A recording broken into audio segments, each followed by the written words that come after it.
The knock at midnight sounded like a verdict.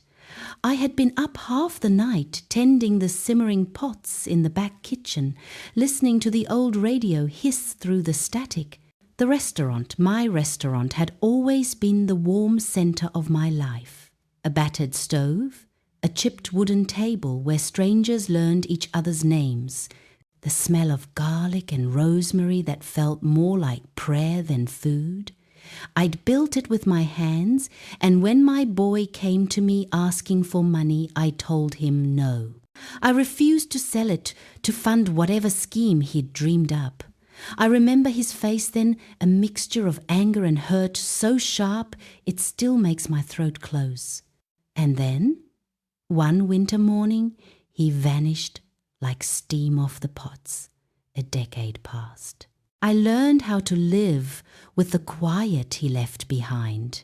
A chair that never moved, an empty spot at the counter, bills paid late, and prayers whispered in the walk.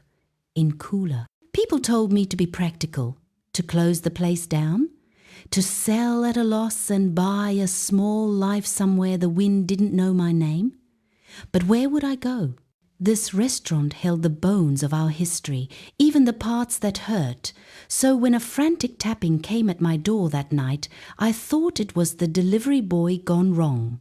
I wiped my hands on my apron, turned the brass knob, and there he was, a boy no older than 12, soaked through, eyes huge and raw, like someone had pressed the lens to the center of his fear and never let go. A leather backpack hung from his shoulder like a secret.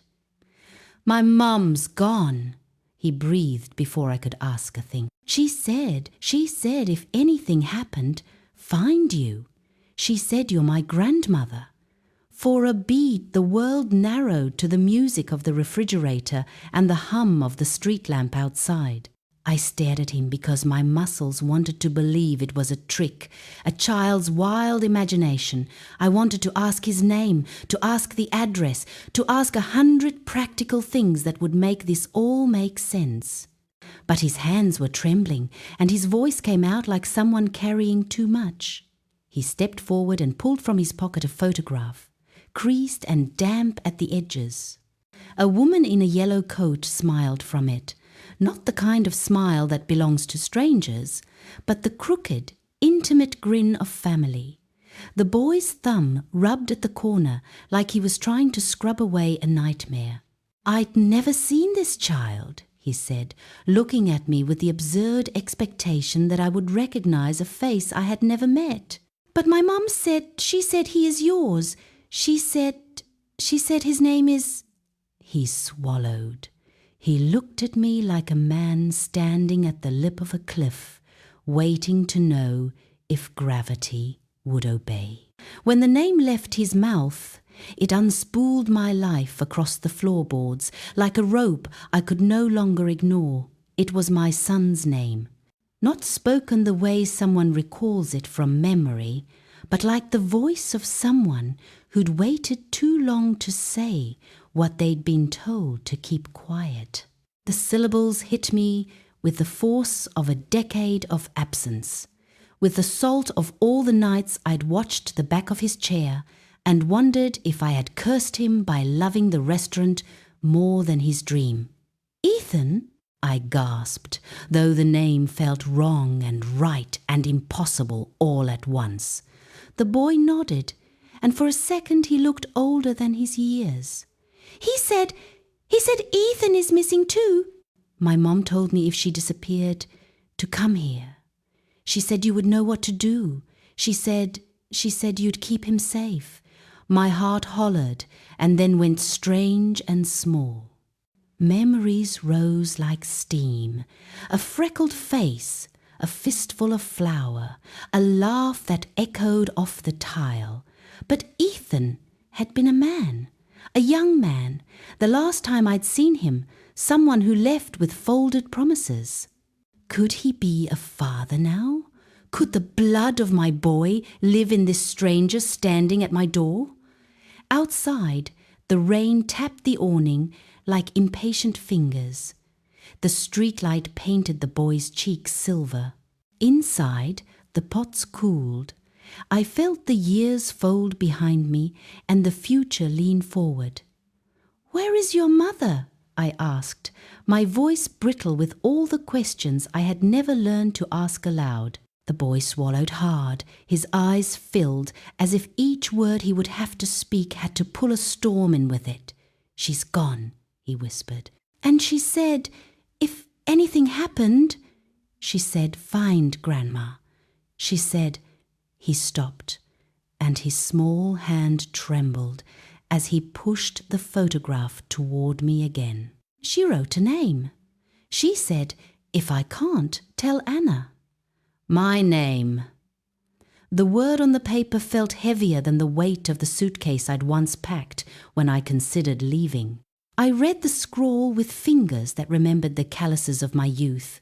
The handwriting was hunched and nervous, but it spelled out something I hadn't known I had been waiting for, a summons I could no longer refuse.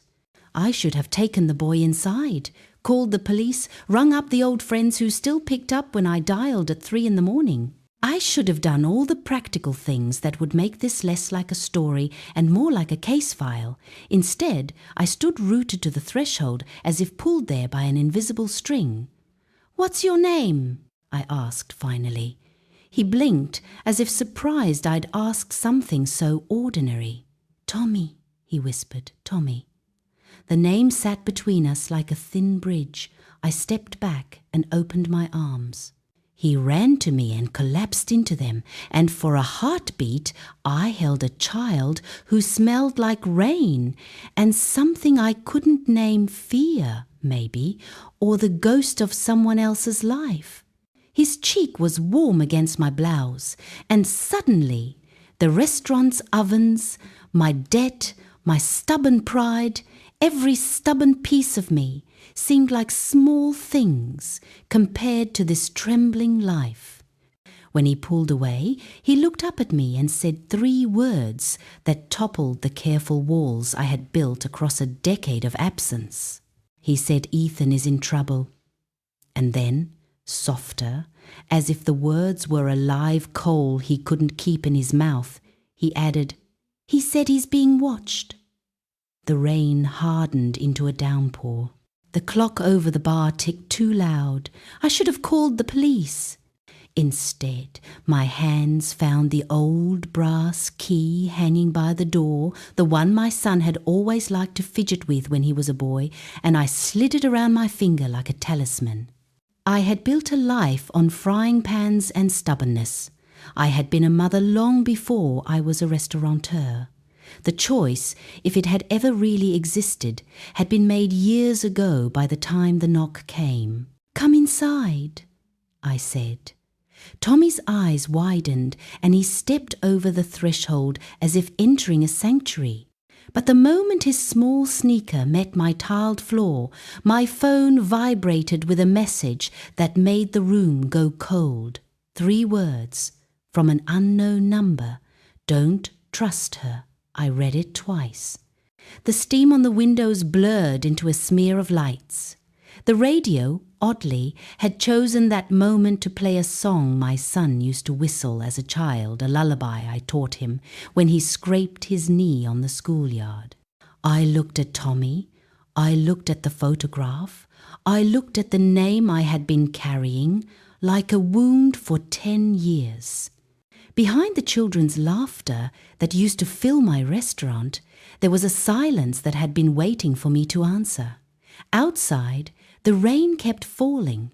Inside, the unknown sent one last, patient whisper. Someone who claimed to be my son was missing. Someone who might be my grandson had come to my door. And someone, somewhere, close enough to send me a warning, had told me not to trust the woman who had sent him. I had to decide what to do next. But before I could move, Tommy said a name, the name of the woman he called Mom, and when he said it, the lights flickered as if the building itself had recognized the syllable. It was the name of the woman Ethan had once loved, and in that instant, Everything about the past I thought I knew began to unravel. For a few seconds, all I could do was stare at the boy, this trembling, rain-soaked child who had just spoken the name I hadn't allowed myself to say out loud in 10 years. Julia. Julia was the woman my son had loved. The woman I had once called family, then later called a mistake. I had driven her away myself. It was after Ethan asked me for the loan, the one I refused to give. She stood beside him, hands clasped, like she was praying I'd change my mind. They wanted to open some kind of tech company, something about smart software, things I didn't understand. What I did understand was debt, and how dreams can drown in it. "Don't mortgage the restaurant, Ma," Ethan had pleaded. "Just sell it. It's worth more than you think." I told him that restaurant was all I had left of his father. And when I said no, Julia's face turned to stone. She said, "You'll regret this, Anna."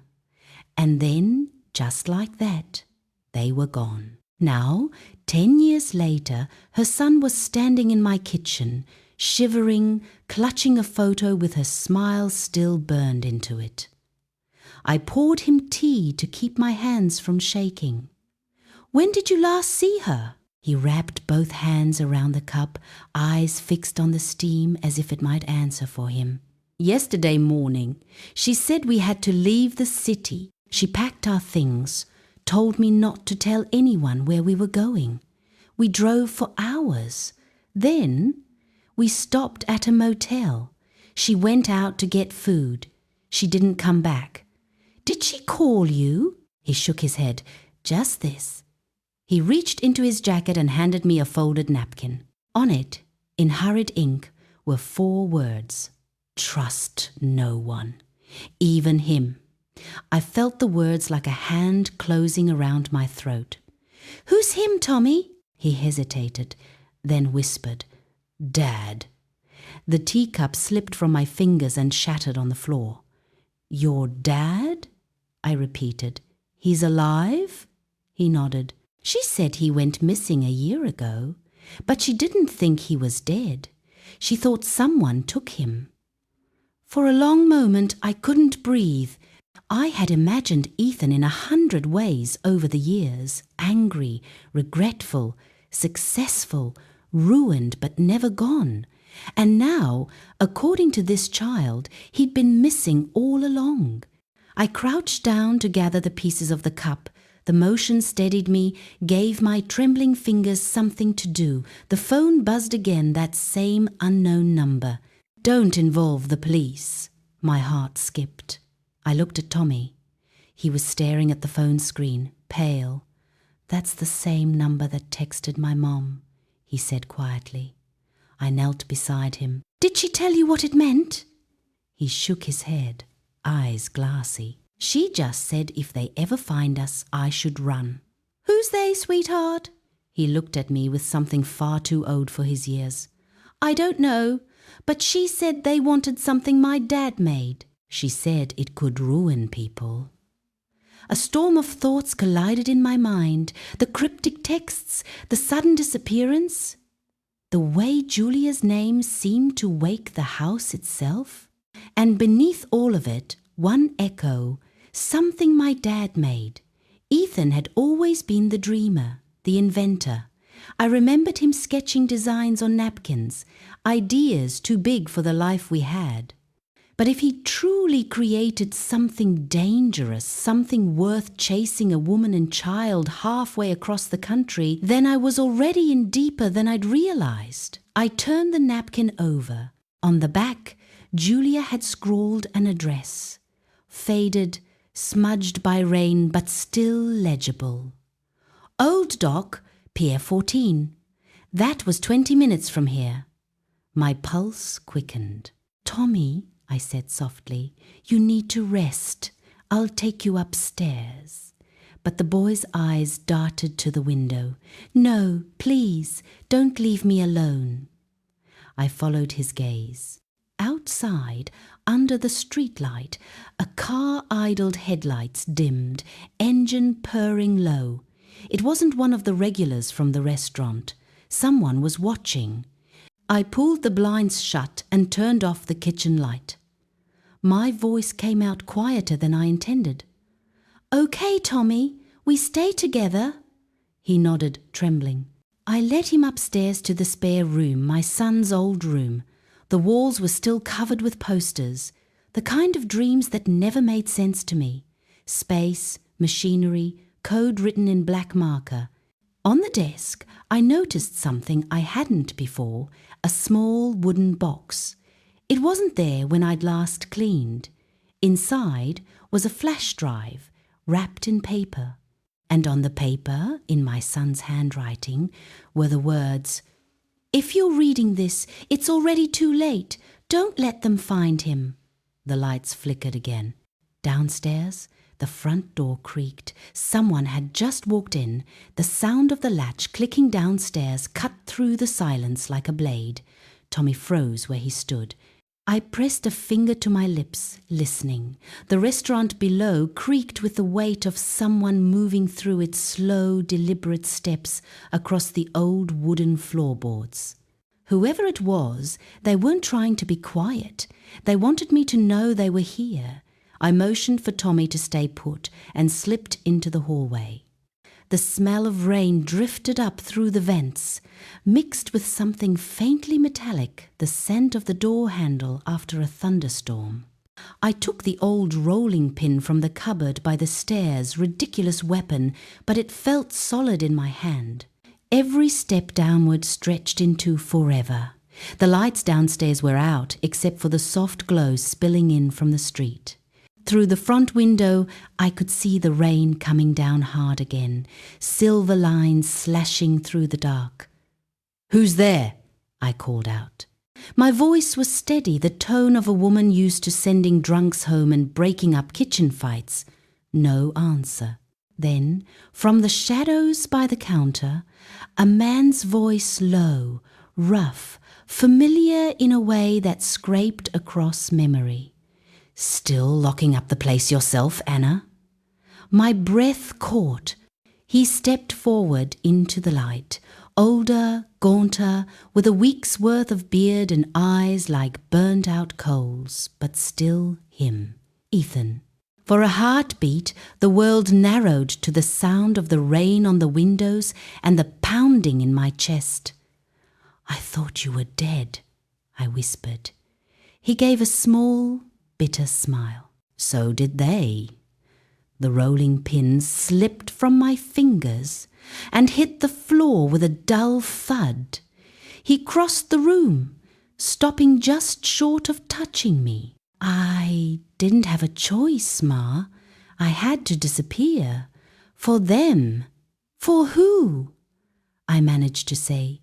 Before he could answer, a sound came from upstairs, a floorboard creaking. Ethan's head snapped up. "Someone else is here?"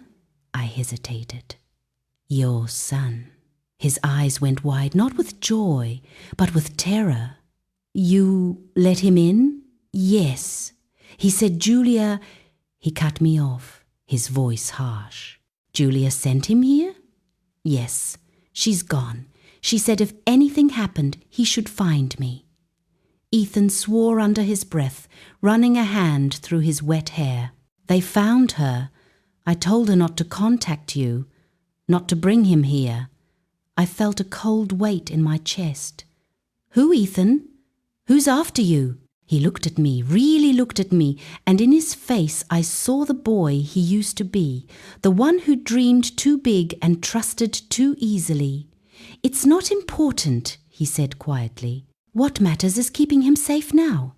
He moved past me toward the stairs, but I grabbed his arm. "No, you don't get to vanish for 10 years and then barge in like this. You tell me what's happening." He exhaled sharply, jaw tightening. "You remember the software I was building? The one you wouldn't fund?" I nodded slowly. "It worked." He swallowed. "It was supposed to predict financial trends, but someone realized it could do more. Track people. Identities, bank accounts. Governments wanted it. So did criminals. Julia and I tried to bury it. but they found out. My stomach turned. You built something they could use to control people? I built something to free them, he said, eyes dark. They twisted it. I destroyed every copy except one. Julia hid it. That's why they took her. He looked toward the stairs again. And now they know where it is. Before I could ask what he meant, the front window exploded inward. Glass rained across the counter. I threw myself to the floor as two shadows climbed through the broken frame. Ethan pulled me up, his voice fierce. Go! Take Tommy and run! I hesitated. What about you? He shoved something into my hand, cold, metallic, small enough to fit in my palm. A flash drive. Because this, he said, is the real reason they're here. Gunfire cracked through the room. Ethan pushed me toward the stairs as one of the men shouted in another language I didn't recognize. My legs moved on instinct, heart slamming against my ribs. Tommy was standing in the hallway, eyes wide with terror. Grandma? Come on! I grabbed his hand. We have to go! We sprinted through the back door into the alley, the rain pounding down like punishment. Somewhere behind us, another shot rang out, followed by the crash of metal. Where's my dad? Tommy cried. I didn't answer. I couldn't. We ran until my lungs burned and the restaurant was nothing but a faint glow behind the rain. When I finally dared to stop, I opened my hand. The flash drive glinted under the streetlight, plain, silver, unmarked, except for one thing, a single etched word. Son. We hid in an abandoned service station 3 miles outside town. The walls smelled of dust and oil, the kind of place where time doesn't pass. It just waits. I locked the doors, pulled the blinds down, and wrapped Tommy in one of the old wool blankets I'd grabbed from the restaurant's supply closet. He was shaking. I was too, though I couldn't let him see it. Somewhere behind us, back at the restaurant, my life was burning down, maybe literally. I could almost smell the smoke, even through the rain-soaked air. Ethan's voice kept replaying in my head. This is why they're here. The flash drive, small, silver, etched with one word. Son. Tommy sat beside me on the floor, knees pulled to his chest. Is Dad okay? He whispered. I opened my mouth, but no sound came out. I didn't know what to tell him. I'd seen the light from the gunfire, the men breaking through the window, my son pushing me toward the door.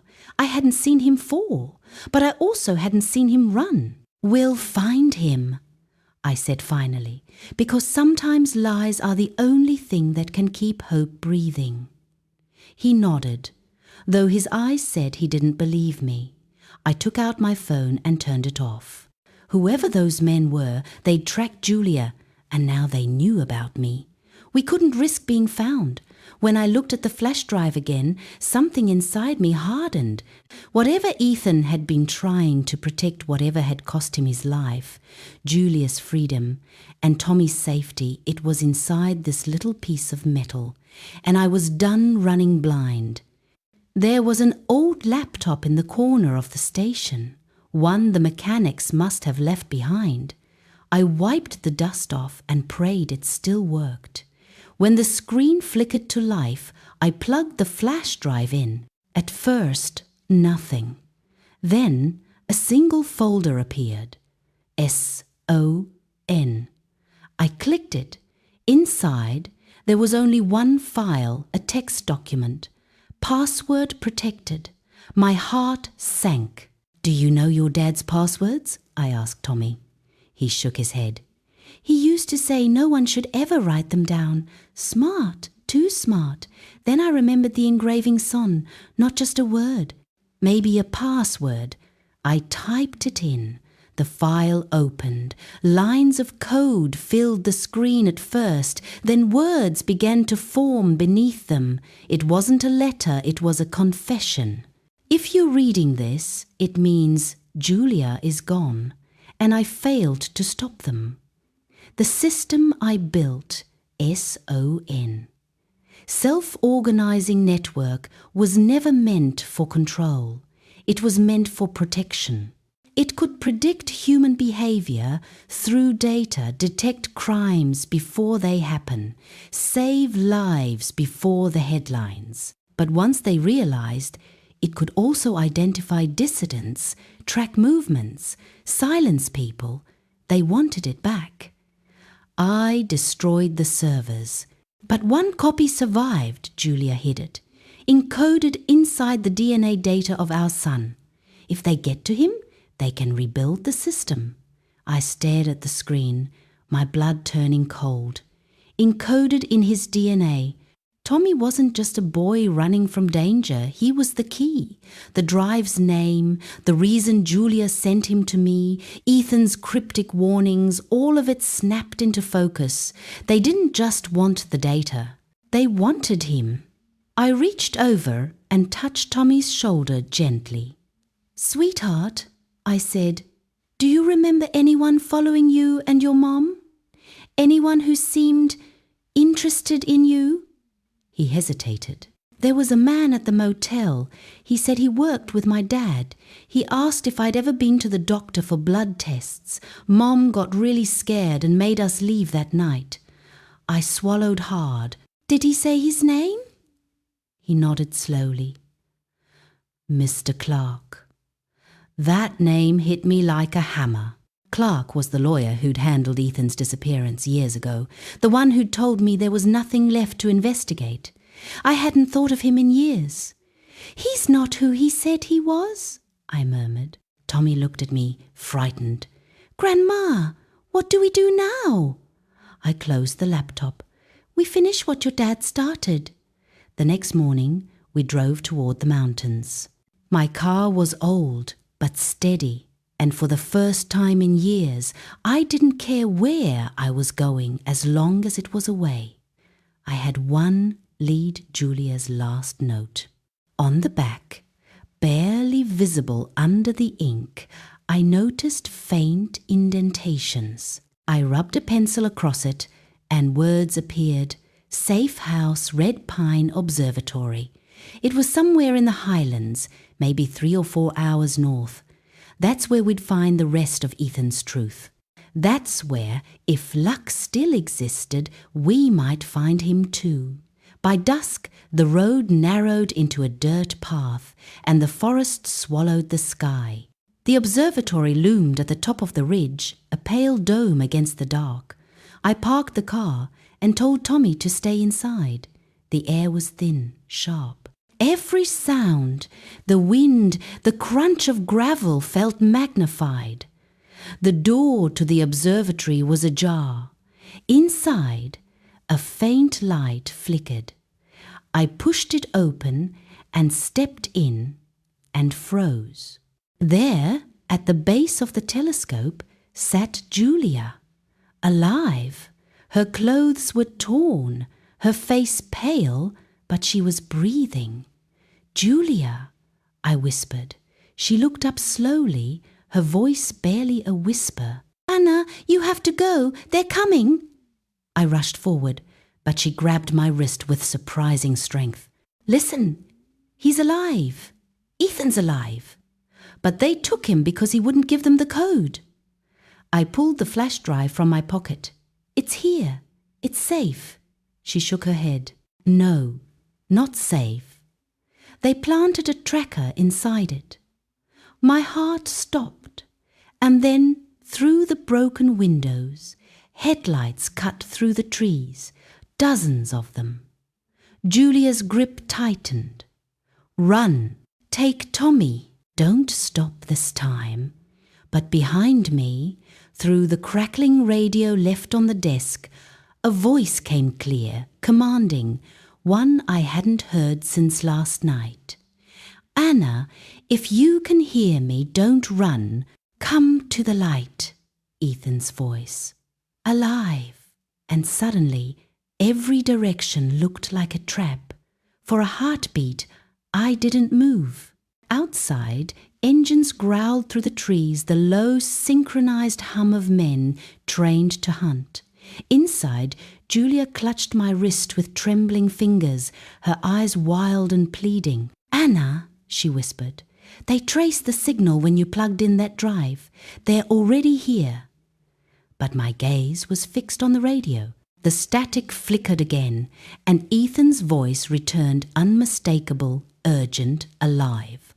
"Mom, listen to me. You have to trust me this time." My throat went dry. "Ethan, where are you?" "Close, but you need to follow the beacon light. They'll move in any second." Julia's grip tightened. "Don't! It's a trap. That signal could be anyone." They cloned his voice before they used it to lure me out. I turned toward her. "Julia," he said, "beacon light." "What does that mean?" Her face drained of color.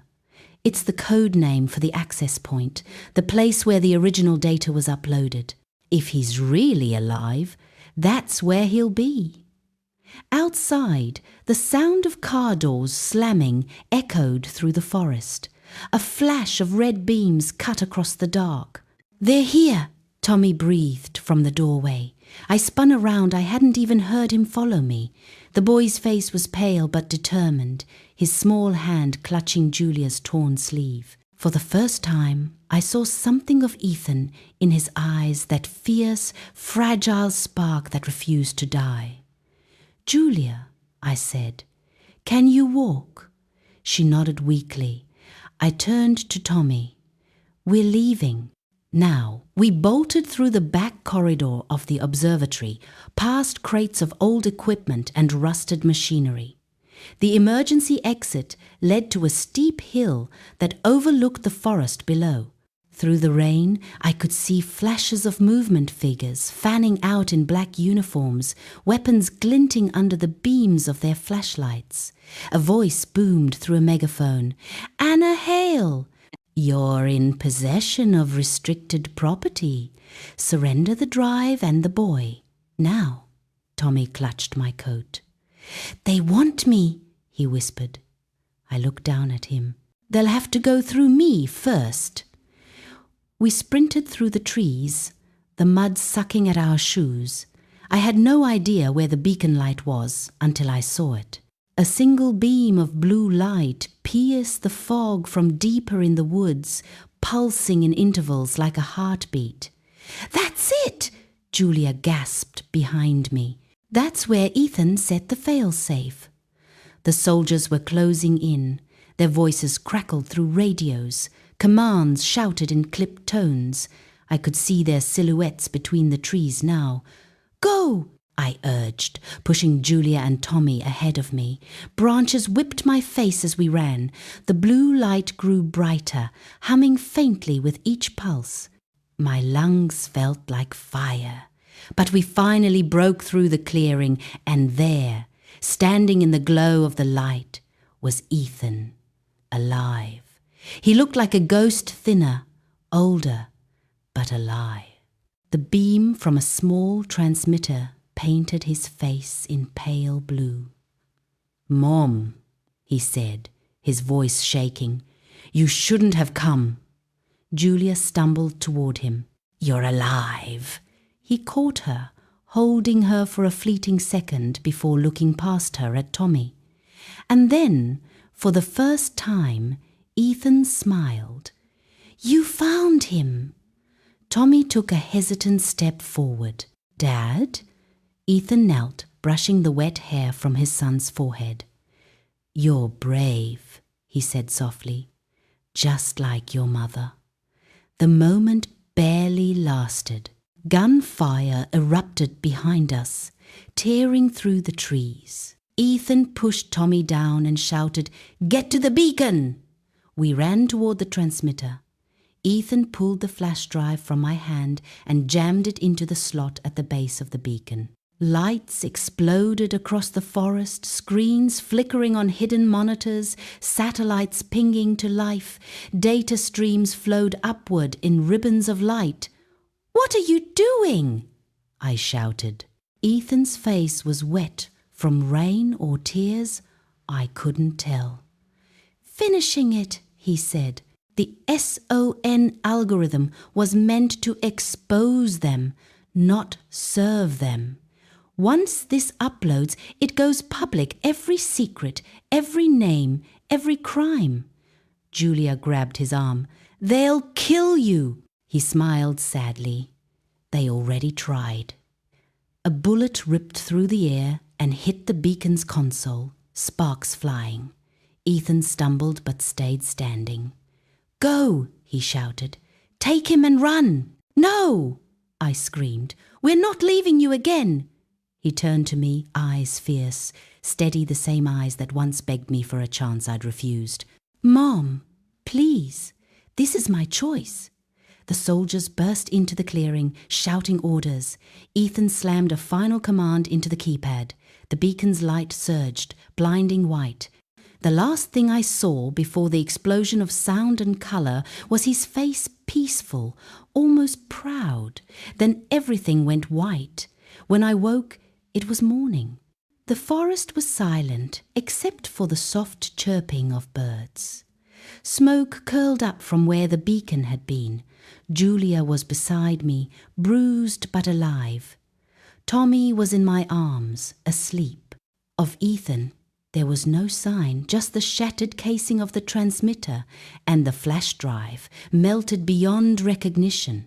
But when I turned on Julia's phone, every screen news outlets, government sites, corporate networks was flooded with the same headline: "Global leaks expose decade of corruption, source unknown." He'd done it. Ethan had freed the truth. Later that night, back at the ruins of the restaurant, I found one last message on my phone, no number, no sender, just a voice recording, Ethan's voice. "If you're hearing this, Mom, it means I made it. Don't look for me, just live. Take care of Tommy. Tell him his father believed in light even when it burned." I cried for the first time in 10 years. And when Tommy came downstairs the next morning and asked if we could reopen the restaurant someday, I said yes. Because maybe that's what healing looks like, not rebuilding what's lost, but keeping the fire burning for whoever finds their way home next.